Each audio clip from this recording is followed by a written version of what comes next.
నమస్తే, welcome to our channel. నేను పద్మిని. ప్రస్తుతం పాటు సీనియర్ జర్నలిస్ట్ ఇమ్మంది రామారావు గారు ఉన్నారు. మాట్లాడదాం సార్. నమస్తే సార్. నమస్తే అమ్మా.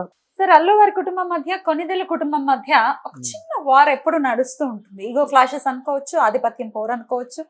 డెఫినెట్ గా ఎవరి కాళ్ళ మీద వాళ్ళు నిలబడిన తర్వాత వీళ్ళ వల్లే మీరు నిలబడ్డారు అని అంటే ఎవరికైనా బాధ అనిపిస్తుంది.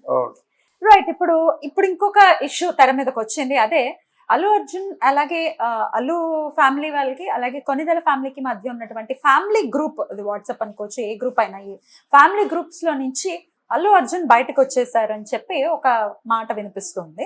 దానికి ప్రధానమైనటువంటి కారణం ఆయన వైసీపీకి సంబంధించిన ఒక ఎమ్మెల్యేకి సపోర్ట్ చేయటము వన్ ఆఫ్ ద రీజన్స్ గా చెప్తూ ఉన్నారు.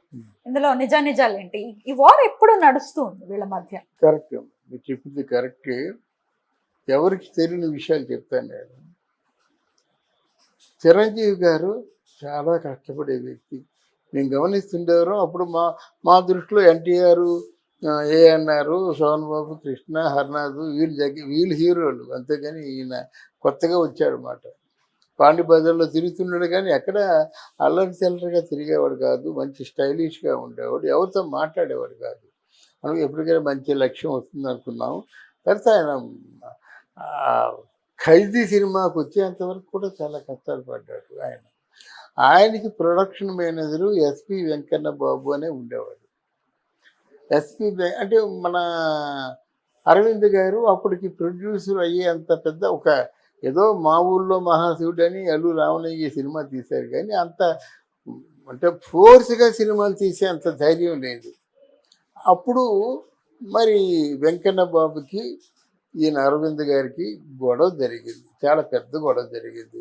ఎక్కడ జరిగింది? మద్రాసు, టీ నగరు, శ్రీదేవి థియేటర్ దగ్గర జరిగింది. ఆ తర్వాత వెంకన్న బాబు తప్పుకున్నాడు. కాల్ షీట్లు ఆయనే చూసేవాడు, కానీ ఈయన తప్పుకున్న తర్వాత వచ్చారు అరవింద్ గారు.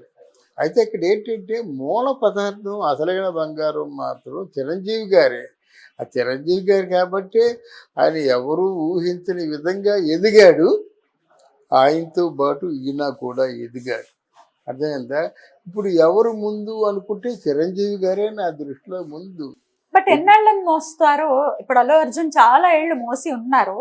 End of the day A function కి వెళ్ళినా ఆయనని ఎంతో కొంత టాంట్ చేసేటటువంటి పరిస్థితి ఉంది కాబట్టే కదా చెప్పను బ్రదర్ అని స్టార్ట్ చేశారు. ఎన్నాళ్ళని మోస్తారు ఈ భారాన్ని? అది మీరు చెప్పింది కరెక్టే. కానీ ఇక్కడ ఇదే అల్లు అర్జున్ ఒక సభలో కొంచెం ఎమ్మిచ్యూరుగా ఉన్నప్పుడు మా మామయ్య, మా మెగాస్టార్ ఆ కీచురాళ్ళని పక్కకు తప్పించి, ముళ్ళ కంచెల్ని పక్కకు తప్పించి, నేను ఆయన ఈ కాళ్ళతో కాళ్ళు చిరిగిపోతున్నప్పుడు కూడా ఆయన మెగాస్టార్గా నిలబడి మమ్మల్ని పూలబాటలో నడిపించారని చెప్పింది అది నిజమే. అల్లు అర్జున్ నిజమే కదా. తర్వాత ఈయన పోటీ చేయకపోతే అక్కడ పవన్ కళ్యాణ్కి లైఫ్ అండ్ డెత్కి వచ్చాను. ఒకవేళ పవన్ కళ్యాణ్ ఏ పరిస్థితుల్లోనా ఓడిపోతే ఇప్పుడు 14 సంవత్సరాలు ఎక్కడి నుంచి తీసుకొచ్చి పెట్టాడో అప్పులే చేసి 65 కోట్లు అప్పు అన్నాడు. అప్పులే చేశాడు. ఏం చేశాడు? మొత్తానికి ప్రత్యేక దీక్షతో ఉన్నాడు. ఆయన ఉండడం కాకుండా జనసేన వాళ్ళందరినీ కూడా కష్టపెట్టాడు. ఇప్పుడు ఓడిపోతే ఆయన జనాలకి సమాధానం చెప్పగలడా? అందుకే కదా మన నాగబాబు వెళ్ళిపోయి ఒక 40 రోజులు ముందు నుంచి ఆడు కూర్చున్నాడు. నడవలేకపోయినా, ఎంత కష్టపడుతున్నా సరే తమ్మును బతికించుకోవాలని కూర్చున్నాడు. చిరంజీవి గారు కూడా వెళ్దాం అనుకున్నారు, కానీ పవన్ కళ్యాణ్ అవకాశం ఇవ్వలేదు. ఎందుకంటే ఆయన రామ్ చరణ్ని పిలిచినందుకే చాలా బాధపడుతున్నాడు అన్నమాట. పీకేశారమ్మా లిటరల్గా. ఆ చేతులు, ఆ కాళ్ళు, ఏ ముక్కకి అంటే అభిమానులు కావచ్చు, ఎవరు కావచ్చు, మొత్తం చెప్పలేం కదా. పవన్ కళ్యాణ్కి షేక్ హ్యాండ్ ఇచ్చి, బ్లేడ్తో షేక్ హ్యాండ్ ఇచ్చింది అభిమానులు అనుకుందామా, జనసేన అనుకుందామా, వేరే వాళ్ళు గోండాలు వచ్చి దిగారు అనుకుందామా? నేను అంటే అల్లు అర్జున్ చేసిన తప్పు అని నేను చెప్పనమ్మా. నువ్వు అక్కడికి వెళ్ళా బాగానే ఉంది, నీ ఫ్రెండ్కి ఇచ్చిన మాట బాగానే ఉంది. అక్కడ 5 గంటలు ఉండు, నువ్వు ఒక్క అరగంట గడుపు, నువ్వు అసలు ఈ సమస్య రాదు కదా. రెండింటికి ఎట్లా సపోర్ట్ చేస్తారు sir at a time? Is it possible? ఎవరు ఎందుకు సపోర్ట్ చేయలేరమ్మా? వైఎస్ఆర్ పార్టీకి చేశారు, మా మామయ్యని గెలిపించండి. నా ఫ్రెండ్ని గెలిపించండి. నేను రాజకీయాలకు అతీతం చెప్తున్నాడు కదా. ఆయన చెప్పేది ఏంటంటే నేను రాజకీయాలు చేయను, నేను రాజకీయాలకు అతీతం అని చెప్పాడు. ఆ చెప్పాడు ముందుగా ఒక సేఫ్టీ బాణం వేసుకున్నాడు కదా. రాజకీయాలకు అతీతం అయినప్పుడు నా ఫ్రెండ్, అందువల్ల నేను రాజకీయాలకు అతీతంగా నా ఫ్రెండ్కి చేస్తున్నాను. మా మామయ్య మెగాస్టార్ తమ్ముడు పవర్ స్టార్ అని చెప్పొచ్చు. అంటే ఆ పార్టీలో ఆయన ఉన్నట్టయితే చెప్పకూడదు, వైఎస్ఆర్ పార్టీలో. పోనీ లేకపోతే ఇక్కడ జనసేనలో ఉన్నట్టయితే అక్కడ చెప్పకూడదు. జనసేనలో లేడు, అక్కడ లేడు, జెంట్లమెన్గా వచ్చాడు, నీ మాటలు చెప్పావు. దాని తర్వాత ఆయనకి ఏదో కడుపు మండి ఉంటుంది మన నాగబాబుకి. మనలో ఉంటూ పరాయివాడికి ఏమో సపోర్ట్ చేసేవాడు, మనవాడైనా పరాయివాడు, అది పరాయివాడైనా మనలో ఉంటూ మనకు సపోర్ట్ చేసేవాడు మనవాడు అని చెప్పాడు. దానికి అంత రాద్ధాంతం చేయాలి, రాద్ధాంతం చేయి. ఇంకా రకరకాలుగా అల్లు రామలింగి కానీ భిక్ష పెట్టి పూడితే నువ్వు ఏం చేసావు, ఏదో పంచర్లు వేసుకుంటుండేవాడు అని చెప్పాడు మాట. అది బాధ కదా ఎవరికైనా. అది ఎవరిని అన్నట్టు, అల్లు రామలింగి భిక్ష ఎవడికి పెట్టాడు, చిరంజీవి పెట్టాడు.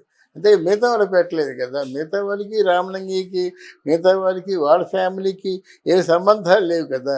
ఈయన పెద్ద మనసు, చిరంజీవి పెద్ద మనసు ఉన్నాడు కాబట్టి ప్రతి సంక్రాంతికి బెంగళూరు రిసార్ట్కి వెళ్ళిపోయి అందరినీ, ఇంక్లూడింగ్ అంటే అరవింద్ గారి కొడుకుల్ని, కూతుర్ని, వీళ్ళందరినీ తీసుకొస్తారనమాట. అంటే ఇంతమంది నాకు అంటే బలగం కావాలని చెప్పేసి అనుకున్నాడు కాబట్టి తీసుకొస్తున్నాడు. అది చిరంజీవి తాలూకు కోరిక, ఆకాంక్ష. మరి ఇప్పుడు ఎందుకు ఈయనేమో నాకు పూర్తిగా ఆయన ఇన్స్టాగ్రామ్ లేకపోతే వాట్సాప్ ఏదో డిలీట్ చేశారని అంటున్నారు. ఎవరు గ్రూప్లో నుంచి గ్రూప్లో చేశారు అంటారు. ఆయన కూడా చాలా సీరియస్గా ఉన్నాడు. ఇప్పుడు దీన్ని ఏం చేస్తారంటే జనం, ఎవరైనా ఇద్దరి మధ్య గొడవ వచ్చిందంటే దాన్ని పెంచడానికే ప్రయత్నం చేస్తారు. అప్పుడు ఏం చేయవలసిందంటే చిరంజీవి గారు నాగబాబుని వారించారట. అది కాదు, నాగబాబు అల్లు అర్జున్ని తీసుకొచ్చి మన కుటుంబం పరుగు పోతుందిరా, మనంతా ఎంతవరకు పెద్ద ప్రెస్టీజియస్ ఫ్యామిలీగా ఉన్నాము, హిందీలో పృథ్వీరాజ్ ఫ్యామిలీ అలాంటిదో, తెలుగులో మెగాస్టార్ ఫ్యామిలీ అట్లాంటిది అనుకుంటున్నారు.